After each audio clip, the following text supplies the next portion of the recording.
Phil going in with a contingency plan is mustard hard. Because he went in there and he went in there through the meat on this. Because you're telling me justify your heart. All I'm saying that Phil Spencer, the man who he himself has said, I've been over there for years trying to reforge this. All of a sudden, he went over there with meat on the table. Beef. That's how it went down. It didn't go down that way. You know what's funny? Mm-hmm. And you know it go down that way. Mustard Hearts like to revise whatever they want to do. Hey, I just listened to y'all guys talk, and y'all was doing the battle of the Mustard Hearts. Continue to mustard. All I'm saying, it may behoove you someday to take OW with a bit of humility. I'm not doing that. No. A little bit. I'm not doing that. I'm gonna take my W how I like it.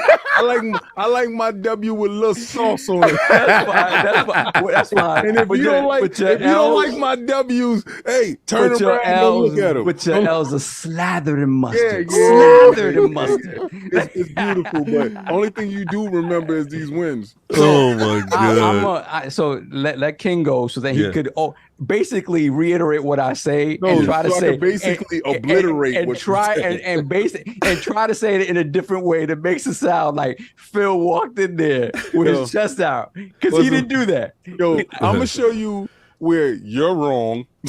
I'm gonna tell you right now. And you know what? Over there. He's gonna point to Phil coming out in the middle of them. This King trying to get that Kanye West energy. I'm gonna let you finish. All right. I would tell you. Listen. I'll wait till I'm introduced. The man went over there with humility as he should have. Mm-hmm. And he got the job done, and I appreciate that.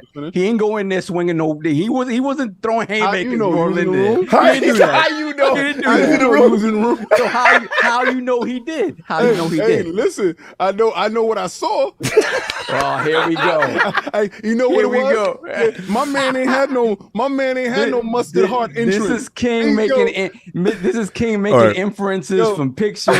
This is the Miss Cleo King version. I saw a video. My man came out looking like Goldberg. He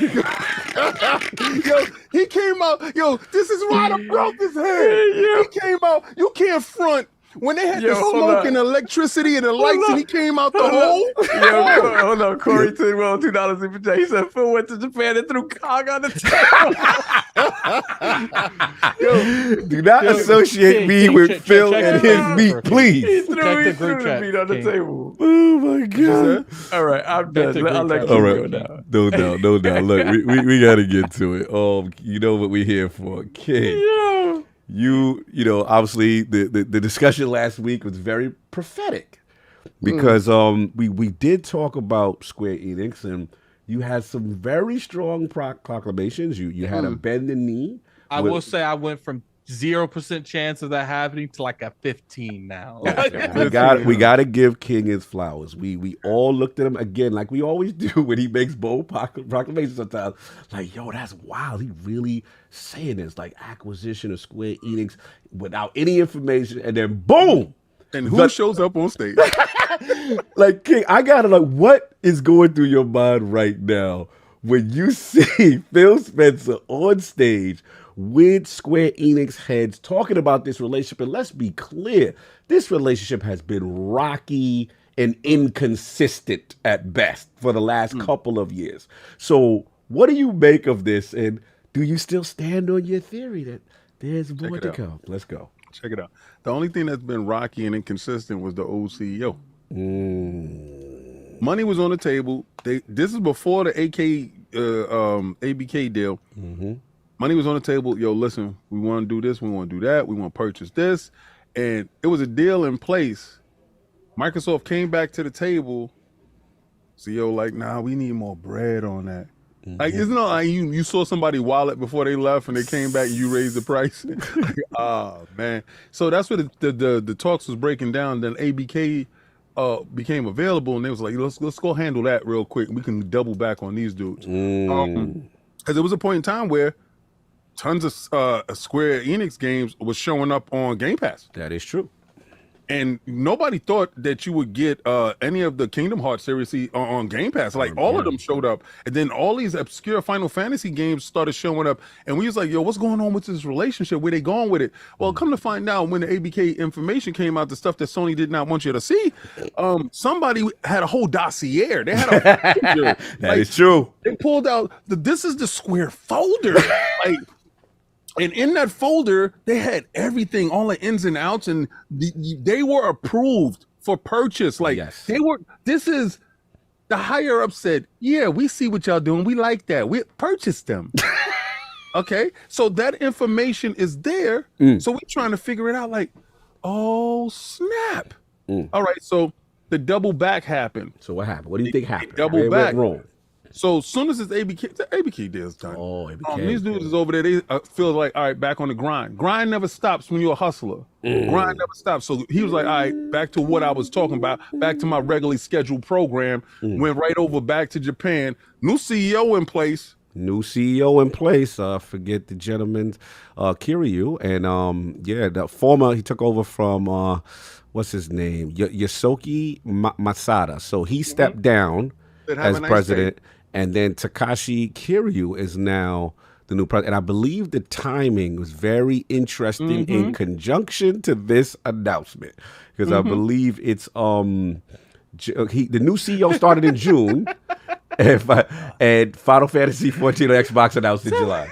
What happened? So there's this show I used to watch called Monk, and there was an episode where the mayor what's the thing when you do when you get someone out of jail? You pardon them. You pardon. Yeah. So there's a criminal that the mayor wouldn't pardon. So that criminal's like, we gotta get that mayor up out of here because we have chosen a successor that's gonna give us what we want. So you try to imply this new positioned figurehead that's more amicable. He was on stage.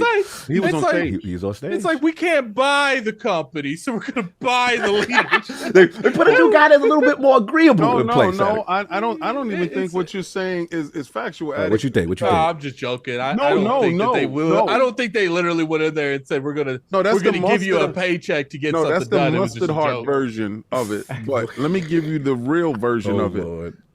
We want to be sold. The board, like, we want to be sold. We done pretty up ourselves. We done separated from IO. We done did all this other stuff. Dynamics, everybody gone. And we don't have the person in place, the guy to keep vetoing what we want to do. So you know what? We're going to give you an offer you can't refuse. You got to get up out of here. And you take this severance package and you disappear. The moment that he takes a severance package and disappear, the most accoladed MMO is showing up. Final Fantasy 14. They had a private investigator walk in and be like, are these you in these pictures, my friend? They said, they had the dossier and he slid it out and said, in this shot, was this you hitting her? And man, this is a blackmail? They blackmail Masada? And he said, I'll take my good watch. Wait, Phil went over there with the footage, with the tapes? Put it on the table and said, it wasn't even Phil, man. The investigator leaves, and then Phil walks in, and Phil sits down. So what's up? Yeah, they did Yosuke like that, Matsuda-san like that. So shout out to UGP and the new CEO greeting Phil.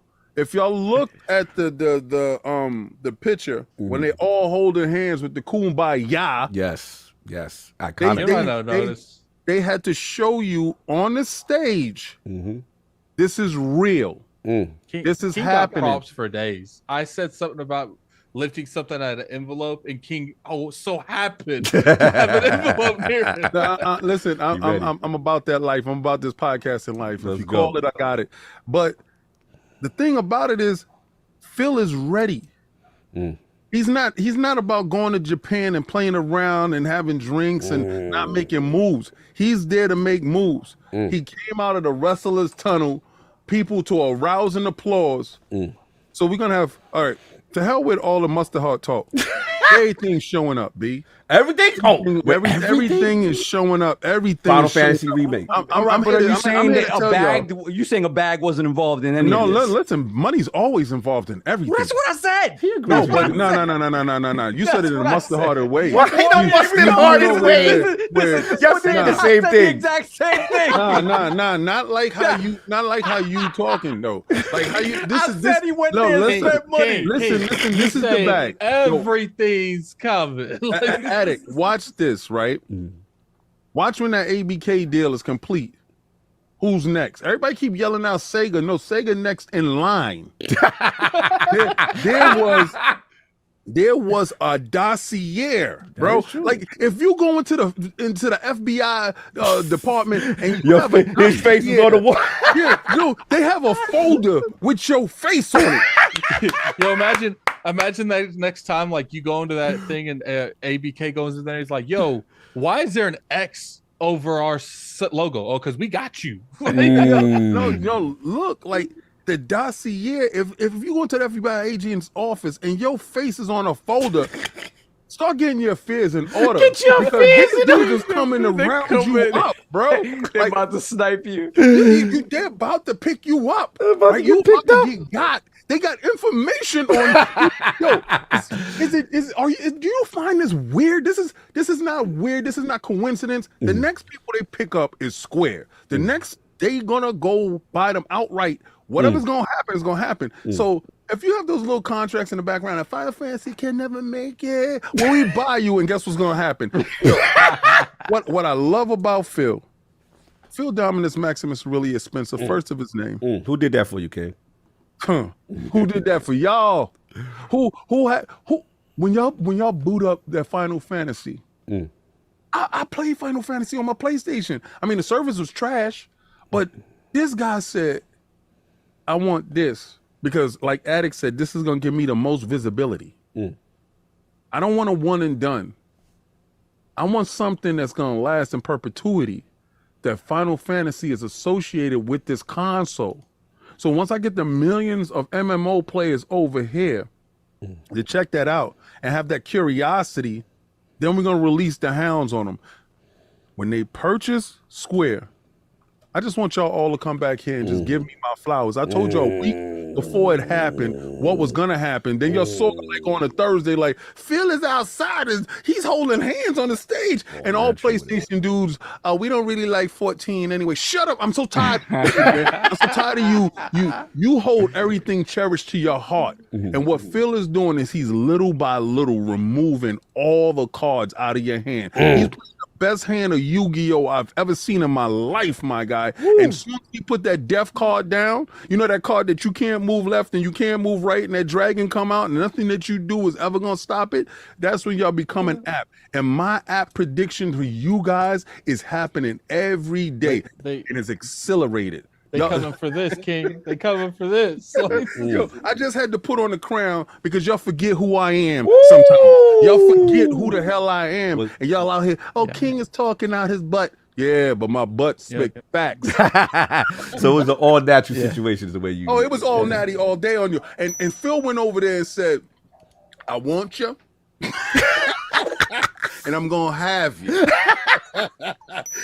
You can do this easy way or the hard way. You know what'd be crazy? We think that like Microsoft's good, like, well, obviously not King, but obviously acquisitions is something in their future, and we think maybe we ain't putting two and two maybe together. this I had it coming around.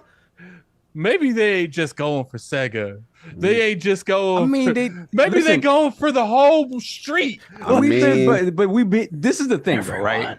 Especially with the Game Pass, Game Pass is the key, right? Because if without Game Pass, you could say, okay, we're gonna buy these studios or whatever, and we're gonna sell games the way we always have, and we're gonna keep doing what we've been doing. Game Pass changed the whole equation because Game Pass now they need to own everything. What does it behoove them to pay millions of dollars for rentals of games? Why? Right? So Game Pass is the play. They're going to keep buying. It's never gonna stop. It's never going to stop. So solve. I mean, be careful because people get so sensitive when you talk consolidation in the industry. Oh no, but it's just keep talking like that. People are going to say we're well funded again. But they're going to say that you're voting for the death of the industry. So no, it's just this is the thing, all right? I'm voting for the death of Sony. You know what bothers me about that? You act like that. Like this whole other aspect of the game industry can't continue to thrive and grow the way it's doing. I see that PlayStation is taking the baby steps, right? They've done the stuff with the PS Plus or whatever. The fact of the matter is they're still very successful at selling games the way they sell them. Yep. And removed from that, right? It doesn't behoove them to try to continue to wade in waters that Xbox is going in. Keep doing what you're doing. Keep giving people those $250 million day one, bangers or whatever, and keep doing that. To me, the idea that Game Pass becomes so big that they swallow up PlayStation as well. I mean that actually could happen. But what I mean is that the two different ways of thinking continue. They can survive. Because you see Nintendo, and I refuse to keep seeing Nintendo as this other thing. You see Nintendo continuing to do things their way and be successful. I don't see the direct comparison being an issue. Go ahead, Ag. The funny thing, so like I might go on here and cap a lot for them to buy Sega. Sega's a dream. Square Enix to me is a fantasy. Literally. It is literally. But the thing is, I would lose my stuff if they bought Sega. If they bought Square Enix, I might have just passed away from a heart attack. I don't know, my mind could not concept that. It's crazy. It is crazy because first of all, the cultural stuff, right? The idea of going in and purchasing a Japanese company that way, not like a third party way, right? Not the way they did it with Bethesda, right? And the studio over there. If you buying a Japanese company directly as an American company, stop smiling. Stop. They're gonna say you don't know what you're wishing for. They're gonna say I'm wishing for. They said it's a sad future. Be careful. Don't cheer. Yeah, that's you know what. I'm tired of that talk. It is ridiculous. Change happens all the time, and change can suck. Change is not something that any of us want, especially swathing change the way we're seeing in the game industry. But the fact of the matter is, you know how they say, what was it, the Jurassic Park saying, life finds a way? It finds a way. It's just everybody's going to adapt how they need to adapt. But I firmly believe that PlayStation can keep doing what they're doing as long as the quality is there. They don't have missteps with dumb things like, again, I as a PSVR 2 owner, it's a great piece of tech that is collecting dust in my house, and there are some games that are cool, but they don't even promote it. They don't even promote it. So stuff like that, just keep focusing on the great games. Figure out more ways to make them faster, right? And expand that way. Obviously, you have your service games coming that hopefully 1 or 2 hit, and it's going to bolster your bottom line there. This idea that Game Pass is going to become so big that nobody's going to see beyond that, and no other way of selling games is going to be viable is stupid to me. It is just fear mongering. I don't understand it. I really don't understand it. No, fair. Listen, there's a lot of stuff going on. This was super surprising. I'll jump in. Yeah, I didn't see this coming. I know, Phil and the team have always said they want to improve that relation, but it really got bad. I think with especially the remake, Final Fantasy VII remake, at one point we did see verbiage that, okay, after 1 year it'll come, right? And then, obviously Octopath comes out, you see part 1, and then part 2 comes out, you're like, where's this? Where's the pixel remaster? Yeah, I lost my marbles over Octopath Traveler too. Oh, I know you did. Listen, shout out to Flame in the chat. He's a big Octopath guy as well as Maddie. And you just start to see the inconsistency. And I do think there's a lot of truth to what King is saying in reference to some way that relationship went really bad with the previous CEO. Now, I think King has a good theory. Look, we gotta bend the knee to King. Let's just call it. Like, we ain't even playing with you, bro. Like, you beyond on some stop shit right now. You on your journey. Ever since the Hold the Line movement, you on fire. But the thing what I gotta give you is, like, to see this is very symbolic. right? It's very symbolic, and we didn't see this one coming, right? So look, they're looking to improve the relationship. You know, for this, what I think that at the end of the day, we have to give Phil his flowers. And this is why a lot of people, I know he lies. You know, I don't understand why Xbox fans revere him, right? These are the reasons why. Because again, it's looking at the console objectively and all their weaknesses and all their faults, right? And since his inception into the brand, it's been a systematic fixing of things that Xbox fans have wanted, right? So it's just like, man, system's underpowered. All right, boom. Here comes Xbox One X. Hey, here comes this amazing service that is Game Pass. It starts to become a trend. And it's like, the talk was, they ain't never going to do nothing in Japan. They ain't never going, you see what I'm saying? Like, it was always these roadblocks. And then again, regardless to, you can poo-poo it and say, oh, bro, it's just one game though, right? But there's symbolism to what King is saying in reference to going over there, here's the thing that I thought was interesting. No one's really talking about. The Square Enix account tweeted this and put the emojis about, you know, Xbox and, you know, we're excited, you know, to see what's going on. Like, this is a full unified front marketing, right? Yep. Not just one side say, hey guys, we did it, we got this. The team that has been resistant is saying, hey guys, we did this too. So again, I don't know what it means for the future. I know what it means. I know you know. You know by looking at, when are we gonna stop questioning, because it's just baffling to us. Right. Like, this is happening because this is changing. Right. No, what it is let's keep it a buck. They were prettying themselves up. We thought they were prettying themselves up for Sony. Right. Then we started seeing all these games and landing on Xbox. Right. And then the ABK thing went, and then something weird happened. Yes. Right? I agree with your theory. That sounded like some jilted situation. Let's just say, like, we know they were on the marriage list, right? To put a ring on their finger, and they got theoretically, let's say they got theoretically left at the altar. ABK happens, you're stopping everything you're doing. I gotta go get Beyonce. Because I listen, Rihanna. Facts. I gotta go get Beyonce. Yeah, like ABK wasn't on the list. Right. So we know that is something that literally happened, fell from the sky. Like, oh, they down, and we could get that. They were probably just as shocked that they were able to buy ABK as we were when we found out they were buying ABK. Exactly. Yeah. So that happens. Let's say Square relationship was talking through this list, right? Yep. Right, as well as other companies. Bungie was on that list. Yeah. You saw everybody that was on the list is either in a holding pattern or got acquired by someone else. Because Embracer then grabbed up the Square. Remember, Square started exactly. Crystal D and all that stuff started happening. So the reason why people are like, yo, is y'all capping for a 14-year-old game? You got to look at the tea leaves. They also said future games. Yep. It didn't just say, oh, this is just one game and that's what's coming out in the future. Right. So that Final Fantasy. And remember when I said that I can still play that Final Fantasy remake yet, but something is holding me back. And I said I'm not playing it until it come out on that Xbox. You have said that. You said you was going to do it. And I want to see it done. I just know how petty my dude is. And I know that when a Street Fighter 5 was only over there, and he said I wanted to play Street Fighter on my platform. He said that, yeah. He said, and it'll never happen again. We was like, he don't got no control. Well, Street Fighter 6 is on Xbox right now. Right now, yeah. So, I remember the days when Tekken wouldn't make the platform.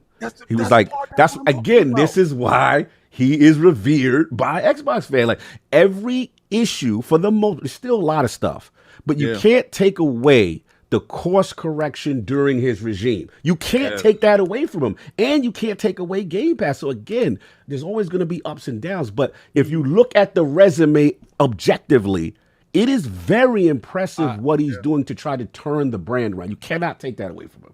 Go ahead. I would say right now, you can make a strong argument. He's the you best can make it now. That's been you can make it now. Absolutely. And I think if he continues this, the only thing that Phil has lacked, in my opinion, is a consistent quality of games. The quality of games. If he leaves after he's achieved that, you can make an argument he's the best executive to ever be in gaming.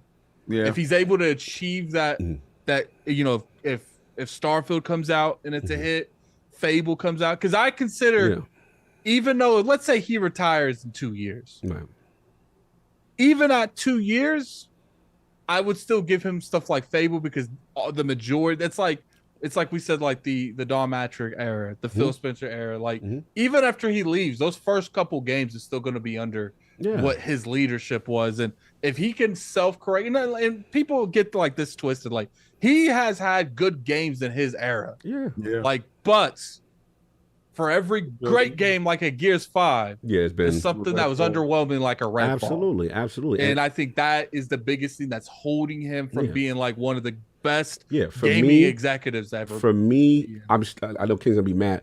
When I put the cherry on the Sunday, so to speak, for me, as far as regimes, as far as Xbox leadership, right, it's always going to be Peter Moore here. Like Phil, you can make the argument is here already. I'm just going to wait until the Starfields, the Hellblades, the Fable, just long as they're good.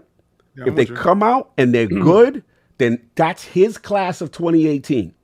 Yeah, that's his draft picks. That's them bearing fruit. If his draft picks bear fruit and execute, bend the knee. What's crazy is we got a month. Yeah, we have a month before we find out. Right? Starfield's the first one. Yeah, because again, between him and Peter Moore is Peter Moore established pillars. Yes. All right, and that's the only thing that he has to do.